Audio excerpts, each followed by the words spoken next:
নতুন প্রজন্মের নৈতিক অবক্ষয় রোধে মানসম্মত বই লিখতে নবীন লেখকদের প্রতি আহ্বান জানিয়েছেন এটি নিউজ 18 বাংলার চেয়ারম্যান ডক্টর মাহফুজুর রহমান।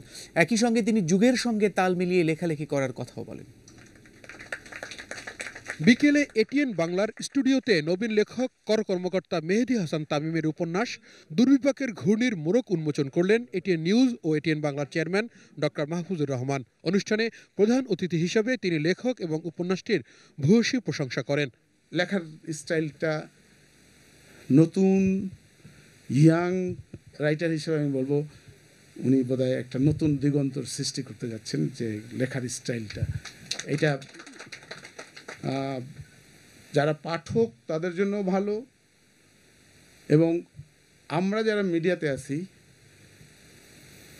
তাদের জন্য এইসব গল্প ভালো। এই কারণে আমি বলবো এইসব গল্প দিয়ে খুব সহজে আমরা সিনেমা, ধারাবাহিক নাটক বা টেলিফিল্ম নাটক তৈরি করতে পারবো। সমাজের অবক্ষয় রোধে নবীন লেখকদের যুগ উপযোগী সাহিত্য সৃষ্টির আহ্বান জানান তিনি। আমাদের নতুন প্রজন্মের ছেলেদের যে নৈতিক অবক্ষয় হচ্ছে, এটার পরিবর্তন যদি আনতে হয়, কিন্তু আনতে হবে এই লেখনীর মাধ্যমে। লেখনীতে তাদের বুঝাইতে হবে, তাদের শিখাইতে হবে, কারণ আগামী প্রজন্মের ছেলেমেয়েরা যদি এভাবে নষ্ট হতে থাকে তাহলে আমরা কার উপর ভরসা করে দেশ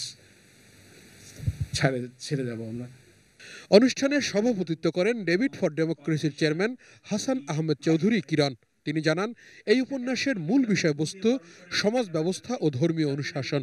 উপন্যাসটিতে সমাজের প্রতিচ্ছবি তুলে ধরার চেষ্টা করেছেন লেখক। হিমঘরে লাশ পড়ে আছে, সে লাশ নিতে কেউ আসছে না, সে জঙ্গি তকমা তার গায়ে লেগে আছে, সেখানে সে নিহত হয়েছে, গুলিতে মারা গিয়েছে। কিন্তু সেই ছেলেটি বলছে তার বাবাকে, বাবা আমার যখন জ্বর আসতো তুমি আমাকে ডাক্তারের কাছে নিয়ে যেতে, আজ কেন তুমি আমার লাশটি নিতে আসছো না? এই সমাজের এই প্রতিচিত্র কেন? সমাজ ব্যবস্থার মধ্যে এটি কেন তৈরি হয়েছে আমাদের দেশে? আমাদের দেশ তো পাকিস্তান না, আমার দেশ তো আফগানিস্তান না, আমার দেশ তো সিরিয়া না, আমার দেশ কেন এরকম হবে? সে জায়গাগুলো সেখানে তুলে ধরার চেষ্টা করেছে। বিশেষ অতিথি কর কমিশনার আতিয়া নাহার ও মাহবুবা হোসেন বলেন, ছোট ছোট ঘটনা মানুষের জীবনে কিভাবে পরিবর্তন আনে এই উপন্যাসে সে বর্ণনা উঠে এসেছে। উপকর কমিশনার যে চেয়ারে মেহেদী বসে আছে সেটি সবচেয়ে ব্যস্ততম চেয়ার, এবং এই কষ্টসাধ্য এবং জটিল কাজটি সম্পাদন করার পরে মেহেদী একটি উপন্যাস লিখে ফেলেছে, এটি আমার কাছে খুবই একটা চমৎকারিত্বের বিষয়। বইটা যেটা নাকি সবচেয়ে আমাকে আকর্ষণ করেছে সেটা হলো এটা লেখনের স্টাইলটা। লেখাটা উড়ন্ত লেখা যার, সেটা একদিন না একদিন সাকসেসফুল হবেই। পরে ডক্টর মাহফুজুর রহমান দুর্বিপাকের ঘূর্ণিকে কাহিনী চিত্র হিসাবে চিত্রায়িত করার প্রতিশ্রুতি দেন।